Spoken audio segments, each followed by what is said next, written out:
Farmers are extremely worried about the fact that the current proposal for European-wide legislation, the directive for sustainable use and regulation for placing plant protection products on the market will seriously restrict the availability of plant protection products, which in fact will deteriorate our competitiveness at the marketplace. I would imagine that if European farmers were not given the same, at least approximately the same set of tools at the marketplace than their competitors across the border, they can't compete. And the reality is that the market is going to be liberalized over the long term anyway.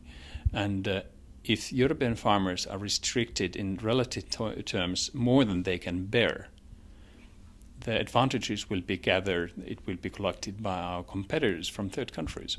And we feel very strongly that if European legislators are willing to put these standards in place in European Union and European Union own production, the minimum requirement is that the same standards should be applied to the imports that we see at the marketplace. And that's not going to happen?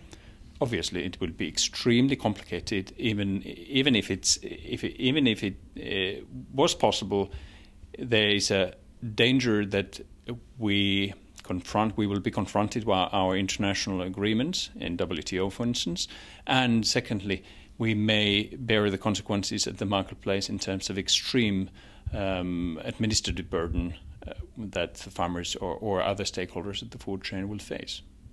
I'm definitely not comfortable with the fact that this issue has been polarized by saying that, well, we just get rid of these products and we go happily ever after. This is not the case. The reality is that we need to have a set of products available for farmers all across the world, in fact, so in order to satisfy the consumer needs. And in this respect, European Union is not an island. And I believe European Union legislators, European Union institutions have to acknowledge this fact. We are living in a world that is becoming more and more interconnected.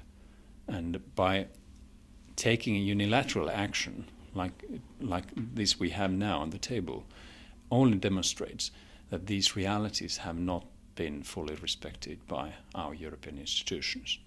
So what's driving it? How do we get here? Well, I believe that it is extremely popular to say that, or easy to say that, let's get rid of that. Let's do something drastic. European Union elections, European Parliament elections are coming.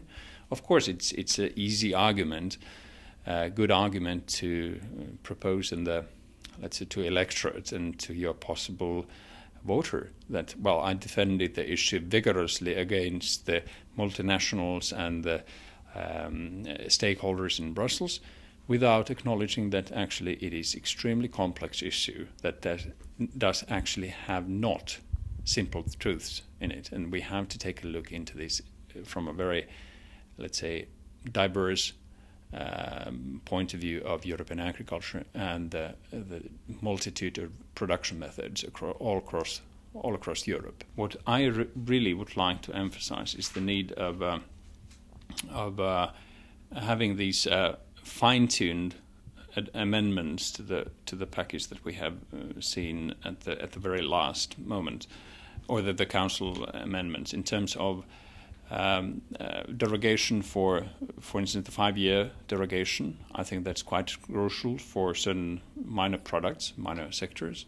And then also when we talk about zoning, I think it's important for us that we maintain the current Council approach in zoning, which in our mind gives the opportunity to farmers to benefit from common market sort of activity, meaning that this will make sure that the farmers will have sufficient number of products available to them without endangering the actually safety precautions that must be in place. We have European Food Safety Authority that is fully capable of assessing what is coming up. What we need to do in the management side of risk, we have to acknowledge the fact how the decision has been, the decision will be done based on the scientific advice of EFSA. We believe that the current zoning approach proposed by the Council is really to the benefit of the whole issue.